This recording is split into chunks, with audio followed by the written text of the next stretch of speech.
Program Director, Mr. Vusi September, my fellow board members, Acting DDG, Mr. Matunzi Madia, Samsa Acting CEO, Ms. Mashilwani, Samsa colleagues, captains of industry, and distinguished guests. I think what resonates for me across all the inputs from our various speakers today is that there have been some gains in the maritime industry, yet a lot of the systemic constraints still remain, especially within the context of COVID-19 and its restrictions. It's clear that through concerted intergovernmental and industry partnership, we can bank and scale up innovation in our solutions, especially in times of stress. Yet we must also progress on delays in policy, legislative, regulatory, and institutional reforms required to unlock the industry. It's clear that South Africa can no longer afford own goals. Our neighboring countries are outmaneuvering us and positioning themselves to be competitive and attract investment to grow their jobs, their capabilities, and their supply chains in the maritime sector. I'm not sure how many of you have read the recent World Economic Forum 2022 Global Risk Report, but what it says about South Africa is telling.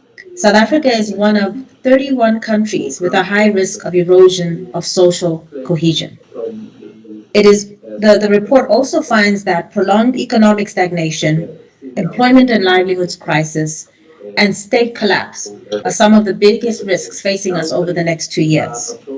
What this tells us is that we clearly have no time to waste, and we all need to redouble our efforts.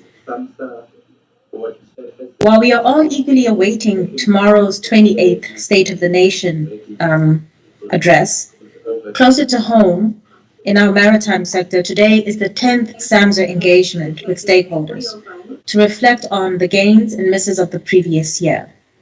In the process, we also hope to share direction on our priorities and plans for the year ahead. Last year, when I sat here on the same platform, 5 months after taking the helm of the SAMSA board, I assured you all that when we meet again in 2022, we would be talking about a stabilizing SAMSA poised to prepare South Africa to become an international maritime center while contributing to economic recovery and the building of a developmental state.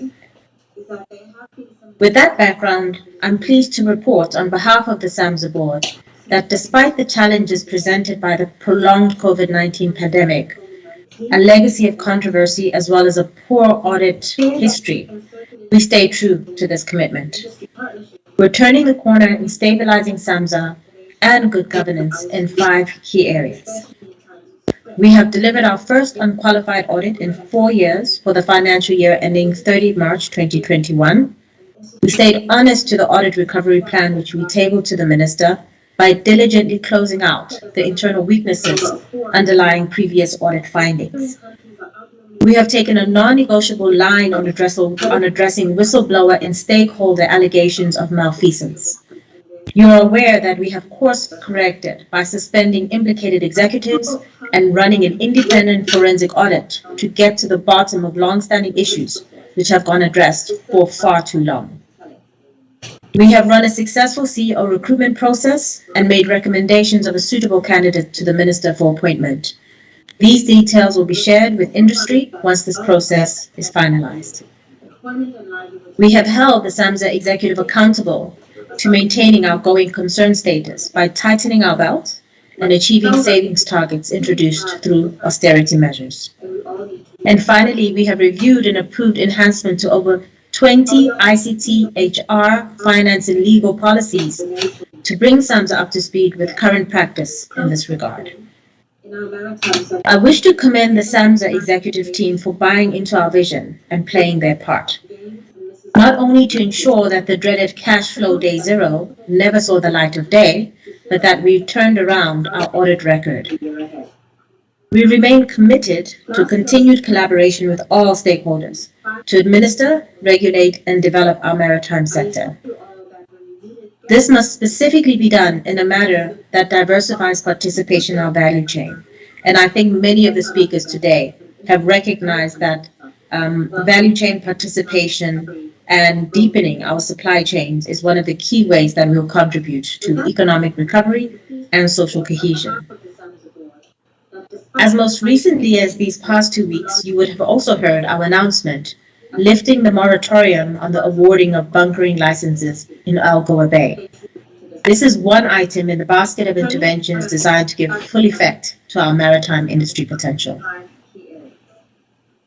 I wish to reiterate that Samsa remains committed to our mandate to ensure the protection of life and property at sea, prevention of pollution by ships, and the promotion of South Africa's maritime interests.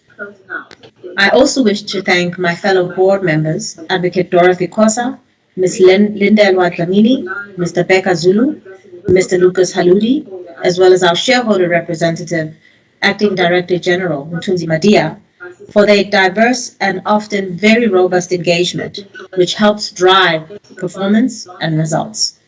Collectively, we are the tugboat correcting this tanker.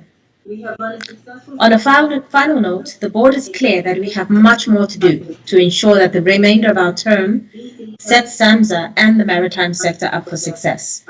This includes putting in place a robust business strategy and financial sustainability model, as well as right-sizing this organization with the requisite skills and focus to deliver on catalyzing the blue economy.